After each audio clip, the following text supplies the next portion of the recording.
I am. It is. All right, it well, is. you It are. is hump day. It's Cameleers report day. Yeah, we do have to say a little bit about camels. We've got to get some good Well, fun we facts should. in Yes, about I them. know you've got another story about another animal, but Clinton is here.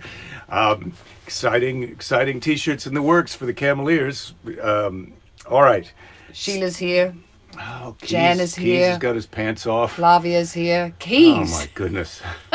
Keys, do you ever have your pants on? That's what I would like to know at this point. I mean, or is it just especially for this, 40 minutes in the afternoon, early evening? Oh, Alex is here. You get Hump your, day, baby. Yeah, exactly, Alex. Is totally humpback. Yeah, Wombat Wednesday. We've had well, Wombat Wednesday. yeah, we have. So I've got an email here. I've got an email. This is Grandpa style. For I've got an email. I've got an email that I printed out. You printed it out? Well, because I can't read it off of I'm using the devices. Oh, all for your the show, devices, yeah. so- And so there's I no really- way I'd let you, go onto your mail Yeah, on we mine. can't have. But can't it's have a you- it's a yeah. camel-related email from our friend Dana, former zookeeper and fellow Iowan. And it's for Cameleers Wednesday. He thought of his friend and former co-worker Paul Barkman, and Paul was the elephant manager at Fresno when Dana worked there, and he trained llamas and camels in his spare time. Nice. The spare time. You're busy with the elephants all day, but at night, you like to relax with the camels and the llamas. And so, he. There's also a tidbit in here about he worked for Michael Jackson. Michael Jackson was one of his clients, I guess, maybe for his zoo work. Anyway, Paul was going to break the world's record for crossing Death Valley by camel in the summer. This is the kind of thing that a different kind of person to you me. and I. I love Death Valley. I think Death Valley is one of the most spectacular places. I think it's really gorgeous, but I would not be crossing it in a camel. That I wouldn't. Well, I just can't imagine summer. waking up one morning and saying, Jerry, I have this great idea. I'm going to set the record for crossing Death Valley in the summer on a camel. Would you like to join me, or shall I just go by myself? Yeah, and then what? What's my line? By yourself, I think, is your line. No, I was. Yeah, that's the nice. See, Jen, I needed him to give me the line so that I didn't say one with some swearing in it, because I would have been what the. Of course, you're going by yourself, mate. So his mistake was that he trained for the ride in Santa Barbara, where it doesn't get that hot. So he was doing all right in Death Valley on the camel, but he overheated in the 100+ temperatures and fainted and fell off the camel.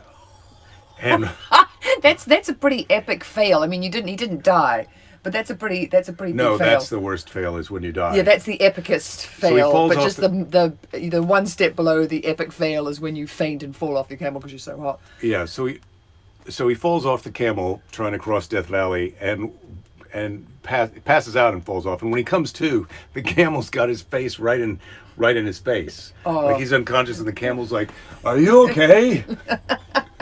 Except that Paul thinks that he can see two camels. He's seeing double. Because he's dehydrated and he's fucked up. So this is Dana's joke. So he realized that you can't trust a two-headed camel. So he radioed for help, and he never did set that record. Right. Which means that we could still. Oh, right. If we had an urge to do that. So I had a thought when you were saying he came. Oh, so when we took our daughter to Death Valley. Yes. We got out of the car. You remember to go look at the salt flats? Yeah. And she just started crying and whinging. It was so hot. And it was so bleeding hot. And we were staying out of Death Valley a little bit south. And we knew it was going to be hot. And we also knew it was going to be very, very windy. But Fernanda just absolutely packed a sad. She was beside herself with how much she hated it. And sort of later on that day, she did say, and I should show you, we should post that photograph of you and her from there because it's very sweet. She did love being there, but she found the heat absolutely intolerable. Should we do, okay. I'm thinking of other things now. I'm thinking of our gift from, Jen. Dana says he wasn't here yesterday because he had his annual physical with talk show host Dr. Chuck Woolery. Chuck Woolery has lost his mind, as I said as I took my wife's temperature on our Facebook show. Yeah. I'm having my Varinus checkup right now, everybody. Let me give you a checkup. I'm not a doctor, but I'm probably the best you can do. 98.4. 98.4. So Jen just complimented me. Oh, sorry, we're doing your temperature now. 97.5. Yeah. All right. So Jen, you just complimented me on my haircut, and Monsieur Eddie just came to my house and gave me more shag. So I'm more shagorific than I was, but I'm going to have to hide my new shag today because something exciting arrived in the mail, and Jake went down to get it. We've got a. So do you want to do your present first and then my present? Well, I want to read the lovely card that we got today from our friend Jen. Thank you so much, Jen. And I thought I'd send a couple things to you guys. Thanks for the show, and because we're both awesome. So she says that yours may be a little big, but if you wash it and dry it flat, it should be fine. And then my gift were for the office. She says these are for my office. Are these lovely crackers? Soylent Green crackers. And I don't know if you remember the film starring Charlton Heston from the 1970s, maybe. Soylent Green. It's a future. It's a sci-fi in the future, and the world is overpopulated, and they all eat this thing called Soylent Green. And show them that little sticker down there. Yeah, down here the sticker says people food, and that's what you find out at the end. Charlton Heston has the revelation: Soylent Green is people, and it's made out of people. They're eating the dead people. The live people are eating the dead people. Smart. And it says, we at the Soylent Corporation know that in 2022, nothing runs anymore and nothing works. That's in 2022, everybody. So that's they were off by 2 years because nothing runs and works right now. But the people are the same, and we need the same things. We are committed to getting you, the people, what you need the most. Soylent Green, also people. So thank you, Jen. This is a lovely present. She also has a caution in here. Do not eat them. They are years old. Also, they're made of people. But yeah, they're made of people. It doesn't say, when you look at the ingredients, it doesn't say people on there. They weren't allowed to joke around with that. But you're right to have warned me, because I would have totally eaten these without looking at the use-by date, which is the 6th of July, 2012. Yeah, Shin, you've been keeping them for a special occasion? I bet these are great with a can of chicken. I bet they are. Oh my God. Yeah, that's a meal I don't need to see. And now, for the first time, ladies and gentlemen, a hat knitted by Jen, pour moi. Here it is. Well, it didn't say it was knitted by her, but I'm assuming it was. Jen's a knitter. Yeah, well, Jen, if you haven't knitted this, you might not have knitted it especially for me, but if you haven't knitted it, don't tell me, because I think I would sort of, the disappointment would be too much there. I think I've got it at a jaunty angle, but I've got my progressives on, so I can only see if I go like that, and then I can't see the hat. So I love it. And Jake tried to say it was his size and grab it, and I said, get off my that's my hat, mate. Get off it. Well, I would. So I would wear that hat. Well, if you're very lucky, sometimes I might let you borrow it, but probably not that often. So, because I'm a bit, I try not to be stingy, but, I might have to be. Jeff is pointing out from the Children's Bible yesterday to eating people today, no boundaries. Well, you're right. We're all over the place. We do what we want. We do what we want. We do have no boundaries. And you're going to tell us about the camels and their lack of boundaries? Well, camels love boundaries. Camels love a routine, which we already know. And I just began my, Tara and Russ, they just keep on giving at Cameleer, Camel Connections. You got to check out their podcast. They're also, I just couldn't remember it right off the... It's okay, darling. You don't have to remember it right off the bat. I'm under a lot of pressure. No, just relax, because I've got some stuff to, I've got some sexually transmitted diseases I want to tell everybody about. I'm so glad you're back. Yeah, I'm going to take a load off. I missed you. Did you miss me? I did miss you, yeah. I'm wearing my I Am Happy t-shirt. I'm wearing my I Am Happy t-shirt too, but you can't see it because it's hidden by my bib. That's not an I Am Happy t-shirt. Don't break the illusion. All right. I'm a bit of a liar. Understand. It's a relationship that you're developing. That's the number one rule of with your camel how to guys. Get along with camel. camels. They love relationships, and you're building a lifetime, long-term lifetime relationship with a camel. So when you're trying to train your camel. You want a loving, kind relationship that's built to last a lifetime. Oh, that's like you and me. Just treat me like a camel, please. I please. try. Try to treat me like I'm every once in a while I make a mistake. Like a bit of a baby camel. You do. You can be a bit bitey sometimes. I've never bitten you. No, you haven't. Yeah, I mean, I suppose, you mean that metaphorically. Yes. Yes. Yes, I did. Yeah, I did mean it metaphorically. I got it. I can be, did. yeah. Well done. Yes. Well done. Yes. Ah, yes, it's a good... Okay, so they like boundaries and they want you to treat them really well. Yeah. Okay. So, back to some STDs. Ramon is curious. Oh, Ramon. Okay, so STDs, guys. All right. Did you know? Well, Jake has told you this on the show before when he was telling you about koalas. Koalas have a lot of chlamydia, and it's actually the number one thing that's killing them off is their terrible chlamydia. But the amazing That's thing... why you're instructed when you go to... don't have sex with a camel? Don't have sex with a camel. And that's just solid advice no matter where you are. Yeah, and then if you're thinking, I can't do it with a camel, but I could do it with a koala, don't, because then you could get They've all got chlamydia. Yeah. But we have chlamydia. But they tell you when you go to Australia, don't touch the koalas. They're all covered with chlamydia. Yeah, so the poor things have chlamydia. But the really interesting thing that I was finding out in this, there was a New York Times article about this today, so you can go and read about it in full if my tidbits aren't enough. So we get chlamydia, they get chlamydia. A lot of fish, frogs, and parakeets also get chlamydia. Did you know that dolphins get genital warts and that oysters can get herpes? I mean, I was just kind of like, okay, this is blowing my mind a little bit. I knew about the rabbits and syphilis, but when I read that the dolphins... Wait a minute, rabbits and syphilis? You're all over the place right now. No, but can you just tell me about one animal that has an STD? But oysters can get genital warts. Herpes. Oysters can dolphins get herpes. Get Dolphins get genital warts. When you're petting the dolphins, stay away from the genitals. Yeah, because you don't want to get a dolphin. That's good advice when you're dealing with any animal. Stay away from the genitals. Stay away from the genitals when you're dealing with any animal.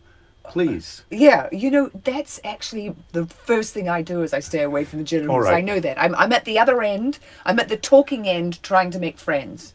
That's what I'm doing, I know that we're going to get some comments now that I could really be making friends, or you could really be making friends if you were at the other end, but no, you don't want to do that. So there are all these STDs that other animals get, but the thing about chlamydia is silent. Tons of people have it and they don't know they have it. There are 1.3 million new infections in the world every year. And the great thing about the koala, it affects the koala the same way it does us. So we can, first of all, it leads to infertility. So that's the really bad thing about it. That's what I was going to ask you. What's the downside of chlamydia? Infertility. Infertility. And for some people, that's a plus. Yeah, if you don't want to have babies. But the other thing about it is that it also, when men get it, it affects your sperm and it can lead to birth defects. So there are all these, and then the other thing is, okay, so you're young, you're having a good time, you're on spring break, everybody has, it's like these COVID parties, you just go to get chlamydia. So everyone gets chlamydia.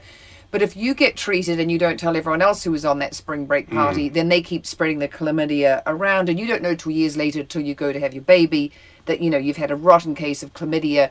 So the koalas like us can be infertile, but their urinary tract is super close to where all the other bits and pieces of plumbing are. Well, they're smaller, so everything's closer. Yeah, everything's together. Closer. Now, so they can get horrible urinary tract infections. Laura is saying that chlamydia is a family of bacteria, so the koala one is not the same one that people get. Yes, that's true. But the thing that's really amazing about it, it's a bacteria, but it acts like a virus inside you. So it gets into a cell, it wraps the cell's membrane around it, and then it starts replicating itself and goes out. But it's close enough to the one that we get that they have been developing in Australia, a chlamydia vaccine.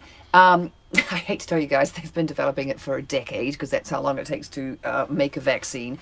But the thing that's really exciting about that is if it works in the koala bears, then they have a population they can test it on. It's useless testing it in mice because, yes, you can genetically, tinker with a mouse to make it as much like our reproductive system. But mice don't get chlamydia, so you actually need an animal that does get chlamydia. The koala does. And then the thing that all the researchers are super excited about is when you get this vaccine, it would be Jen's drinking every time you say chlamydia, so you're You're going to killing be her right now. Yeah. So the vaccine that they come up with for the chlamydia. So we've got the HPV that young women are taking now to not get cancer, but a chlamydia HPV one, vaccine. PV vaccine, but the chlamydia one could be an infertility and anti-cancer. Yeah, in front of your face. Yeah. Oh, I'll just do it there in front of those. I'll just do lower. How's this? Do I look? Well, Give me two coffee cups, like Alec Baldwin from. Have you got two coffee cups? No, here? I don't. Okay, I've got one. So, did you want to wrap up the chlamydia HPV? No, I've got No, this is no. I'm not wrapping up yet. Good, but You've got more. I mean, do I? I mean, I did the whole show yesterday by myself. Do you need me to just step out? Well, do you want to ask me a question about it? Because I could answer a question if you've got a question. Well, can you just sum up quickly again why do we care about a chlamydia vaccine? Because we have we're suffering from a coronavirus, the COVID-19 pandemic right now. Yes, and it's really putting a bit of a spanner in the works of getting the chlamydia vaccine because they've had to shut down their clinics in Australia. Although, now this is something that you know. Mm-hmm. Well, maybe you didn't know that I did this today also. I went and got my pneumonia vaccine today. So I've been vaccinated against pneumonia. So if I get COVID, I won't also get pneumonia. That's what I'm thinking. Yeah. Darren says the vaccine takes 10 years. So this story, who knows how long it's going to take. But I've got the pneumonia vaccine, and then also got my COVID test today. I went in for and we're not done with it. Please don't think I'm. You've had a bit of a lobotomy today because you've had the swab up your nose. Oh, it goes so far in. If you haven't had that COVID test, they go way in and they leave it there, and then they twist it around a little bit, and it is intense. It feels like it's back here when it's twisting around, and then when they pull it out, it's like, oh my God, your eyes water. You feel like you've got a little bit of a headache. Anyway, sounds yucky. Sounds super yucky. I don't know that I'm going to be getting. Well, I just don't. I'm pretty sure I don't have the COVID. I'd like to get tested for the antibodies, but we've said that on the show before. You'd like to be tested for the antibodies. Well, I got that test too. I know that you got test that yesterday, so I'll should find you're out. tested up, man. What you're I'm trying to get get business. Well, I'm trying to get a good, clean bill of health, but now they're saying that even you can have the antibodies, but that may not mean that you have any kind of immunity. So here's the thing, guys. We are in this together, and it could be for the long haul. So let's stay close. Let's stay tight, Cameleers. Thanks for the hat, Jen. Yeah. Erica. And we just have to kind of surrender a little bit. I mean, I know I've said that before. We have to be in surrender and acceptance, but it's quite difficult. You have to surrender just to be tested for the coronavirus, because Erica is on right now. She's saying she's going in for a test. It goes way in. The guy shows it to you. Don't look at it too much when he shows it to you, and he describes it, and he tells you he's going to talk to you the whole time. So while he's putting it in, it's in there, and you know about how long it's going to take, and he's talking you through that. And I guess coughing is a common response. Oh, and then you can cough onto it. You just cough a little bit, and then your mask. So they ask you to bring your mask down to here, but then when you cough, your mask comes down to here, and then you feel like, oh, you're going to get a scolding from the guy. But you're in your car. You're behind the wheel of your car, and he's reaching in the window and putting this thing up your nose. It's like the worst takeout doctor experience well, I haven't had too many takeout doctor experiences. What I would say, Erica, is act natural. Remember to breathe and just be as relaxed as possible. Don't drink any coffee, I would say, before you go get your varinus test. I would try to be, as relaxed as possible. There are lots of other interesting things about the koalas and the chlamydia and how it's, wiping out their whole population. 40% of the reason why they have to go to the wildlife hospital, koalas, is the chlamydia, 30% are car accidents, 10% are dogs. And then the other 30% of reasons they end up in the wildlife hospital. The vet was quite funny. She said it's what happens when the vast range of things that can happen to an animal that has a very small brain and has a lot of encroachment on its natural territories. Those are the 30% that covers the other 30% of reasons those animals end up at the wildlife hospital. And you just left to speculate. You found that was funny, but there were no specifics about that. It's an animal with a really little brain. terrain. It's territory is getting encroached on. So there are many things that could go wrong if you're a little Well, of koala course, bear. you reach into know. a thing you shouldn't reach into because you think there's food in there, and it turns out there's not. It's a lawnmower or a garbage disposal, or a dog. Ooh. Yeah. Don't reach inside of a dog. No, don't reach inside of a dog. But I have to say, I would recommend this story in the New York Times. It's in their science newsletter.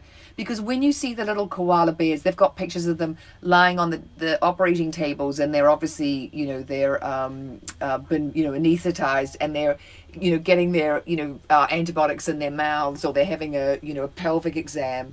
They're very cute. So if you want, Koalas are cute, even when they're getting a pelvic exam. Yeah. That's, I think, the takeaway from today's show.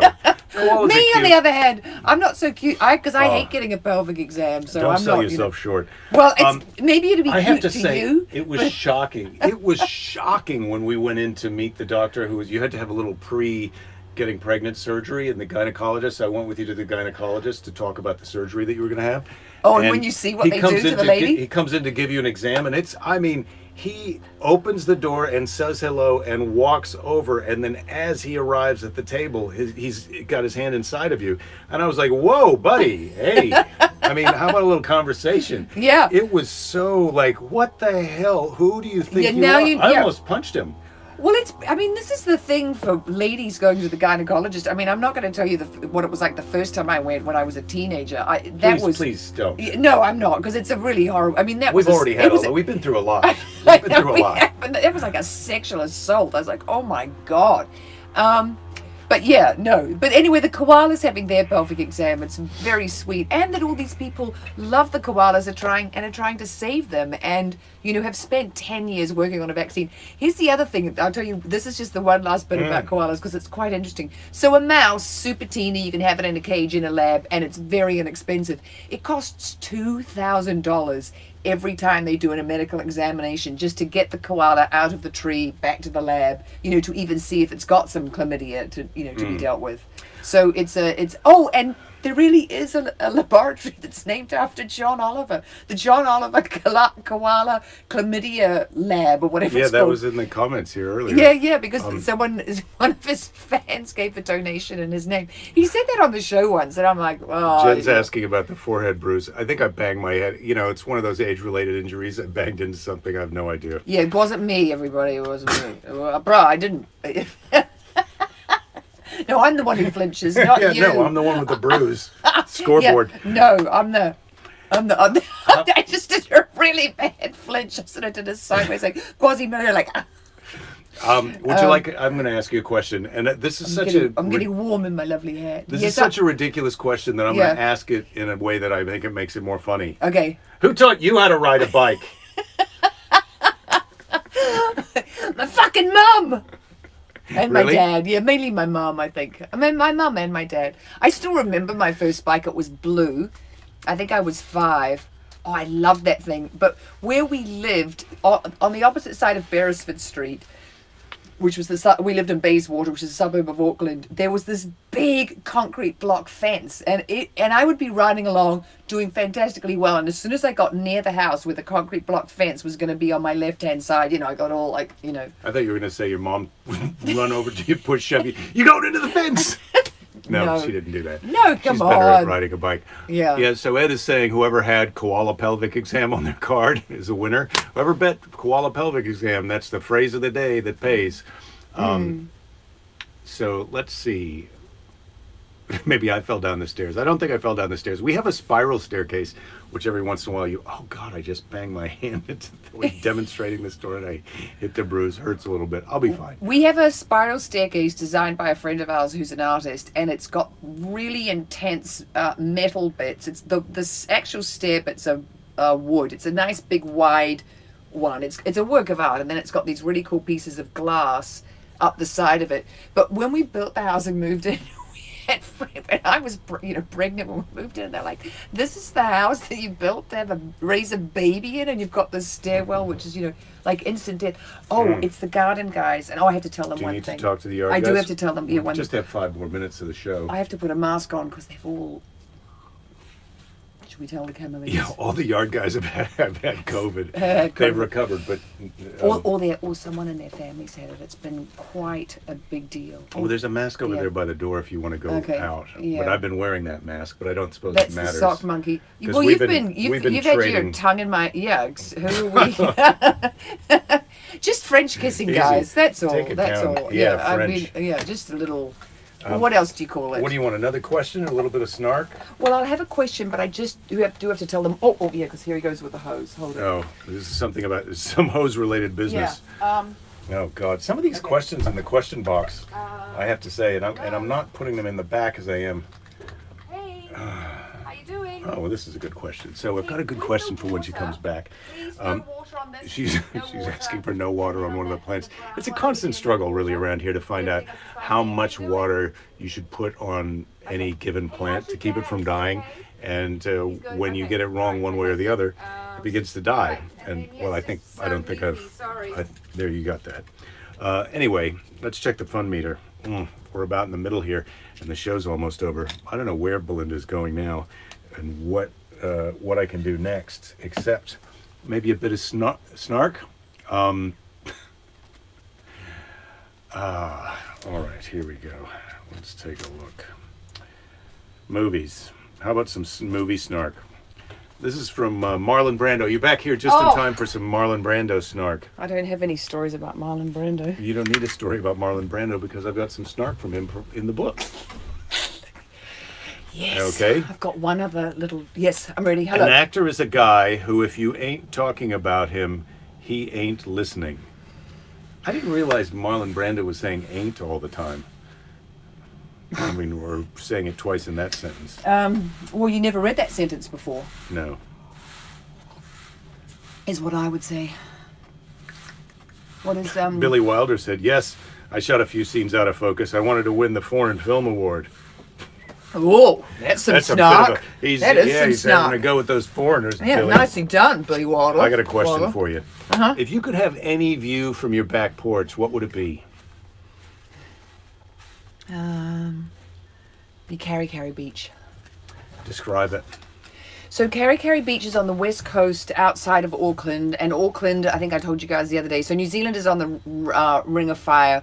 Auckland is built on top of 50 extinct volcanoes. So the west coast has that black larval sand, which I love, and as a kid, you get freezing cold in the ocean, and then you run up and you roll around the black sand, which is bloody hot, and it's perfect. But Carry Beach, if you saw the movie The Piano, where Holly Hunter gets the piano delivered, that's Carry Beach. So it's outside of Auckland. It has native bush. You guys, we call it rainforest now because it sounds sexier, but we've always called it the bush. But you have native bush all the way down to the beach, and then it's this black sand beach, and then quite sort of wild on the west coast, sort of undertow and waves and beautiful. But it's very... it's just sort of quintessential New Zealand to me. And if I could have a house with a deck and look over Carry Beach. That would be nice. Would you want me in the house with you? Well, of course I would, darling. And we could just go there sometimes. We don't have to be there all the time. I know you. Would we rent it out to these guys during the other times? How did the gardeners like your hat?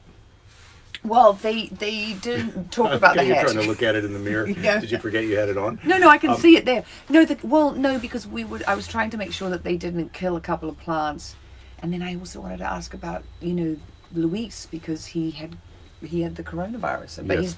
he's better. He said he was hardly even sick. He's obviously got a great immune system. He was Asymptomatic. he was having trouble breathing. He had to spend a night in the. Well, that's not hardly even sick if you have to intensive go to the care. hospital to the intensive care. But he was Yeah. there overnight. I mean, it wasn't. They didn't admit him for a long-term stay. I've been to the hospital only in my life to get my appendix out. Otherwise, I'm not staying overnight. When you had the baby, I was there. Keith says I've spent weeks in hospital. So Keith says he saw Matthew McConaughey. Yes, and you were seriously injured. yeah, I was seriously injured. Saw Matthew McConaughey in Austin, and he shot him the stink eye. Did you see him just this recently, Matthew McConaughey? Matthew McConaughey seems like a kind of a decent guy. Wasn't he living in a trailer in Austin somewhere, some trailer park down by the river? Well, it's that thing, they give you the stink eye because it's like, don't come over and say hello, They don't want you to disturb Please them. don't talk to me. Yeah. Please don't talk to me. I'm famous. Well, you got famous. Now you don't want to talk to anyone. That's a shame. I was sitting somewhere once, and I was sitting somewhere once too. What a yeah, coincidence. I know, it's unbelievable. And then what happened? And behind me, I heard this hilarious laugh, and I was like, "Oh, I sort of know that laugh." And I did a little. I don't know if I dropped something on the. I did as subtly as I could, sort of, not right away, but. Anyway, it was Robert Downey Jr. and it was so hard not to, want to say, oh, God. hello, how are you? Because that guy, when I heard that he was the highest paid, Hollywood actor one year, I was like, and deservedly so. Even though I hear he did a horrible Dr. Dolittle, but.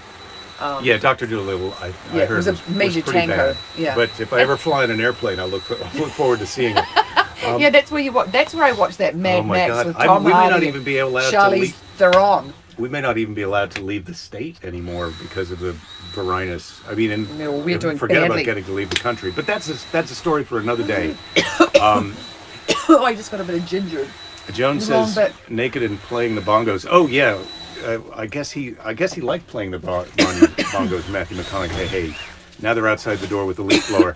So it's time to wrap out the show. It's an electric leaf blower, guys. It's not a bad one. That sound of the leaf blower means it's time to say goodbye. So we'll see you all tomorrow. Thank you. Tomorrow's Thursday, pre-Friday, and or Friday Eve, as we like to call it. So Keys is saying that Matthew McConaughey was a greasy, sweaty mess. Well, I've got one for you. At Erewhon, which is the nowhere, sexy vegan food before we had, silly old Whole Foods everywhere. So that one in Hollywood, there was a guy in there once who was pretty smelly and terrible looking, a homeless person it looked like, and it was Brad Pitt. Yeah. Ramon says it sounds like a dentist. Nope, that's the leaf blower. Yeah. All right. It's an electric leaf blower. So more stories Shall about... I give you a dental exam right now, just to finish the show? Would you guys like to see me in his mouth, We're looking at things? And I've got a pokey bit here. I think some things are best left to the imagination. I've got your hat! I've got your hat!